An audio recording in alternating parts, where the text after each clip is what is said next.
All right, let's go fish out here. Good morning, Max. If you need to go potty, you can go potty. Go on, go potty. So, this video is about this 2000 Dodge Ram van that was having issues where I couldn't get it to idle right. I put a video up. Well, I'm uploading it right now, like as we speak, or as I speak. But I'm currently, the solution has been come up with. I know what the problem was, and I will have to go back and remember the YouTuber's name who actually solved the problem on a Dodge Ram truck. It's what led me to find it on my van. But you've got these O2 sensors at your exhaust, which I showed last time. You got one at the back, you got one at the front. Typically, when O2 sensors go out, it's from wear, at least most cases I've seen firsthand, is wear on the actual wiring. And it causes the O2 sensors to short and fault and no longer work. Now, I'm not too familiar with the more updated vehicles, is how I'd word it. It's not new by any means. Good morning, sir. But this vehicle is from the year 2000, and I'm typically used to working on vehicles in the 80s, 90s, maybe even older than that. Not a whole lot of computers or sensors or fuses. I'm just not too familiar with them. But in this case, I got to get familiar with them. This truck's got quite a few fuses, quite a few relays, and they're all over the place. There's some in the dash, and there's some in the engine bay as well.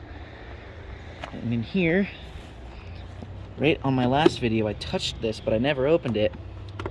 Well, I should have. Because right back here, on your fuse 15, Max, come on, it's okay. Go potty. It's okay, buddy. Okay, he might be whining. You might not. Don't worry about it too much. He just likes to talk sometimes. He's fine. But right over here, I have this 15 amp oxygen sensor fuse. Right there.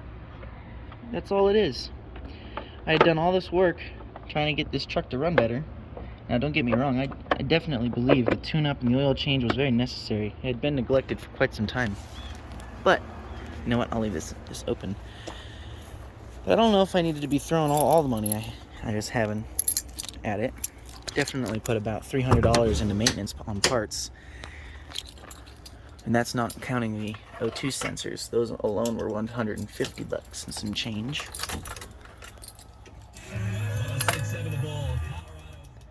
Yes, Colorado's. Yes. So anyways, cool news as well. The last time I had this van on a video, stereo was not working. So I replaced the head unit with one out of a 98 Ram 2500. And I took a 6x8 speaker out of the back of a 2001 conversion Chevy van right over there. So we borrowed that speaker. Now we got some music. Anyways, there's no check engine lights anymore. It looks like we've got the ABS and brake light. Those do seem to come on every so often, and I'm not sure what they're all about. The brake lights work, the turn signals work, hazards work. The e-brake works just fine. So I'm not quite sure. Maybe the ABS is actually going out, and I'm not quite familiar with how ABS systems work since I drive older trucks, so it doesn't feel anything different to me. That do typical Mopar squeak. A couple little Dodges do that, but it ain't that bad.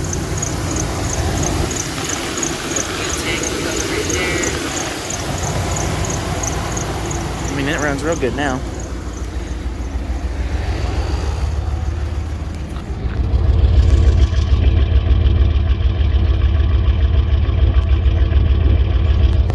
There is an exhaust leak, but other than that, it is a smooth running rig, and I can get going down the road with no problems anymore. It fires up and idles now. I can have the air conditioning on. It doesn't kill the engine at all. It doesn't stall anymore. Completely fixed that issue. Now it's ready to work. So, in case you guys have some O2 sensor problems, don't keep throwing parts at the truck without checking that fuse first. Because I kept getting a O2 sensor high voltage alarm, or code on the reader. So if you're getting that high voltage, you might want to check two things. Because one, that could mean that your wires are worn and that they've blown the fuse.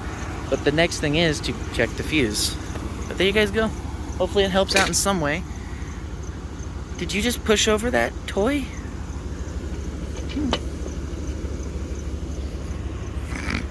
Anyways, got the alignment done. Goes down the road good. It's all happy.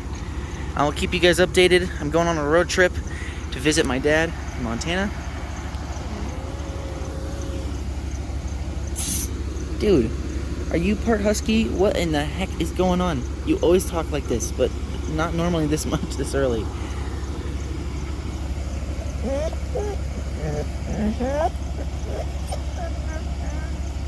What?